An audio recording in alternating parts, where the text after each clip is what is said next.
Hi everyone. Today I'm with you for another focus word of the week, which this week it is movement. So the verse that goes with it is, "Therefore I urge you, brother, by the mercies of God, to present your bodies a living and holy sacrifice, acceptable to God, which is our spiritual service of worship." Romans 12:1. Frustrated, snappy. My husband had not done anything wrong, but I found myself deeply annoyed with the situation at hand. Why can't I snap out of it? I thought to myself, knowing my answer there before I had much evaluation. Before I did much evaluation. Due to my overcommitment at work, I was not leaving myself as much time out to work out like I used to. Like I used to used like I usually do. I was frustrated physically. So, yes, but I noticed the difference more in my mindset. My perspective was not as centered. I was more easily distracted, and I knew I wasn't giving my body the attention it deserved so that my mind, heart, and spirit could get aligned. Research proves that I am not alone in this. A recent Harvard study confirmed that those who participate in type of physical some type of activity 5 times a week were far less likely to experience a range of mental issues, naturally felt happier, and were better able to respond to the life's curveballs because of their resilience they had built up through physical activity. When we think of movement, we tend to think only in extremes of extremes. Therefore, making any change feel defeated or impossible. But movement is less about how far we are walking and more about walking in gratitude that our bodies can move and take us places. Will we will we always feel like moving? Absolutely not. But we do not always have to feel like doing something in order to know that it is good for us. When we begin moving, as our heart rate increases and our blood starts to flow, our mind responds and gets on board. When our body, brain, and our spirit works together and and helps encourage one another to stay healthy and in motion, we become powerful focuses of for the kingdom.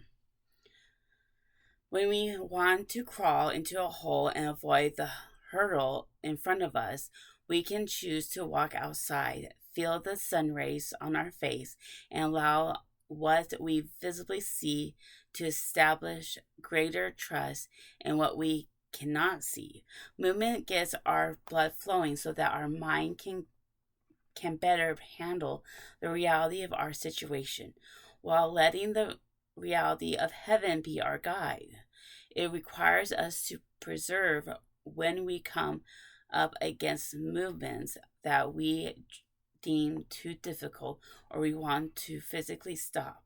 Sometimes it is in the physical that we realize the potential of Jesus within us, and this revelation helps us sort through our emotions and preserve mentally. Move, get outside of yourself, and do diligence to the gift of life you've been given. Moving your feet helps you put everything else at His feet. Focus tip: this week, when you find yourself frustrated or snappy, think movement and then walk away. Go for a quick run on the treadmill, attend that workout class you've been missing, or simply take a walk around the park or just a walk around the block like I do. Um, Jesus, when I move, I feel you work. Amen. I know that one thing I was taught that with that mindset of moving, it's like when we ask for God's guidance, It's like we have to move for God to guide. And I know this is more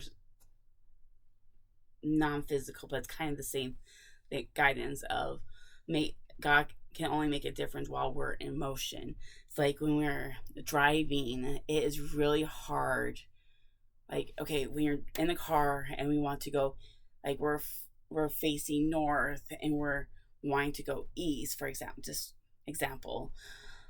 Well, when we're stopped, when our foot is on the brake, yes, we're turning the wheel to go east or west or whatever.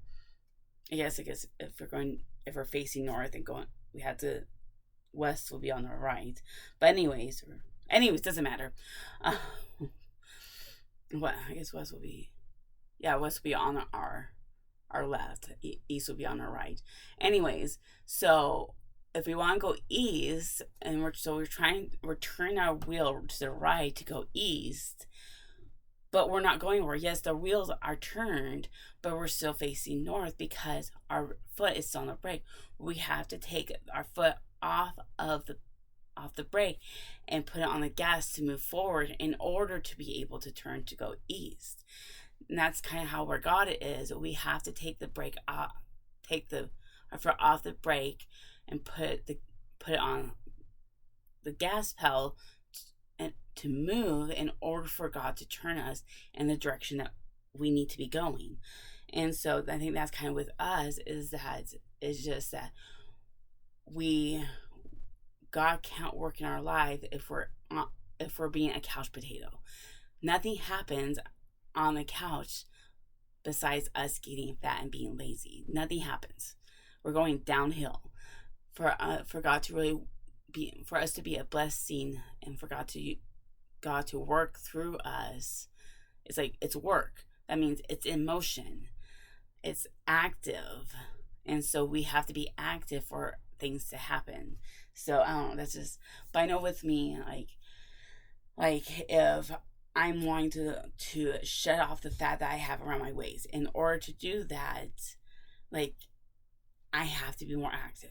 Like, because yes, you can change, people's like, it's both, or it's all about diet or both. I'm like, but if you have I love my coffee. I love having coffee every day, or my coffee and tea. And I love having my creamer, or my cream and sugar in my coffee and my tea. That is a joy to me. That brings me joy. Yes, if I eliminate coffee and my tea, that eliminates the extra calories that I have to burn off the day. But I'm like, I look forward to my cup of coffee and my tea time. So that is a joy that I'm taking away out of my life. And so instead of eliminate stuff that I look forward to doing, add that extra, focus on the activities that I could enjoy doing. Like I actually love running, and for us, working out as a family is a joy to us. Like our 3-year-old daughter, she's around 5. She knows that after Dad gets off work, we work out. Mom and Dad work out, and so she reminds us of that.